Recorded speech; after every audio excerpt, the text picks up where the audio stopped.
सास नंबरी बहू 10 नंबरी। पूरे घर में मालती देवी का हुक्म चलता था। अपनी बड़ी बहू को वो टीवी के रिमोट की तरह कंट्रोल करती थी। चलो, देर हो रही है। 12 बजे से पहले लड़की वालों के यहाँ पहुँचना है। हाँ हाँ, चलती हूँ।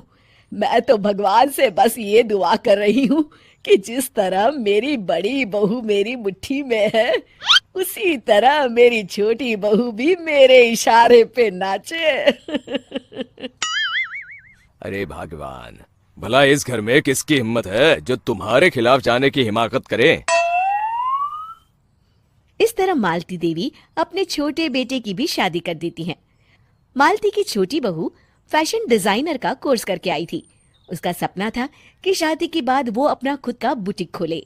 एक दिन, क्या बात है छोटी, तू तो एक से बढ़कर एक डिजाइन बना लेती है। इसमें कौन सी बड़ी बात है दीदी, आप चाहे तो मैं आपको भी सिखा सकती हूँ। हाँ, फिर हम दोनों मिलकर एक बुटीक खोलेंगे। लेकिन दीदी, उसके लिए तो बहुत पैसे लगेंगे। हाँ तो क्या हुआ, पैसे माँ जी से ले लेंगे। हाँ हाँ, मेरे पास तो पैसों का पेड़ है ना, तोड़ के तुम दोनों को दे दूंगी। मेरी एक बात अच्छी तरह समझ लो, मैं तुम दोनों को एक ढेला भी नहीं देने वाली। बड़ी आई बुटीक खोलने वाली। ये आप क्या कह रही हैं माँ जी?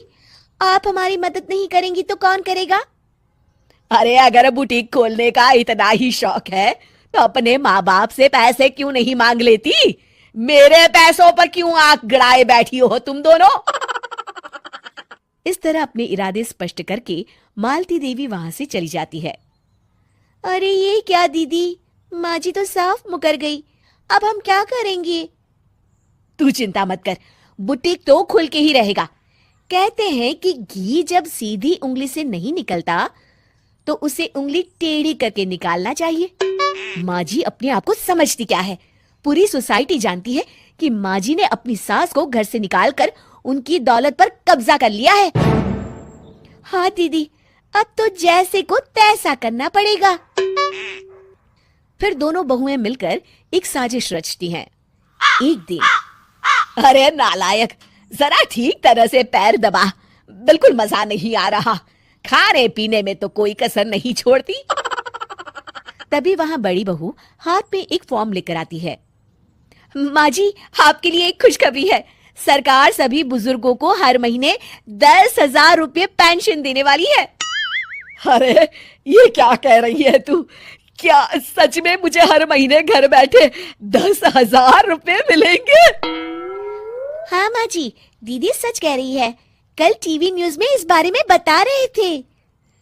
बस आप ये फॉर्म पढ़ के इसे भर दीजिए और अपने दस्तखत कर दीजिए। मैं इन्हें ले जाकर जमा करवा देती हूँ। अरे नालायक, बड़ी कामचोर है तू। इस बुढ़ापे में कहा तुम मुझसे फार्म भरवा रही है, खुद ही भर ले। मैं दस्तखत कर देती हूँ। ठीक है माँ जी। फिर बड़ी बहू बड़ी चालाकी से फॉर्म के पन्नों के बीच प्रॉपर्टी के पेपर छिपा कर रख देती है और उन पर मालती देवी के दस्तखत करवा लेती है। कुछ दिनों के बाद मालती देवी अपने पति के साथ 2 दिनों के लिए अपने एक रिश्तेदार के यहाँ जाती है। दूसरी तरफ दोनों बहुएं पूरे घर पर अपना कब्जा कर लेती हैं। मालती देवी जब अपने रिश्तेदार के यहाँ से लौटती हैं, तब अपने कमरे में ताला लगा देख आग बबूला हो जाती है। अरे नालायको, मेरे कमरे में इतना बड़ा ताला किसने लगाया है? माँ जी, ये कमरा तो मैंने अपने बेटे रोहन को दे दिया है और आज से आप बाहर कोने में जो छोटा कमरा बना है ना, वहां रहेंगी।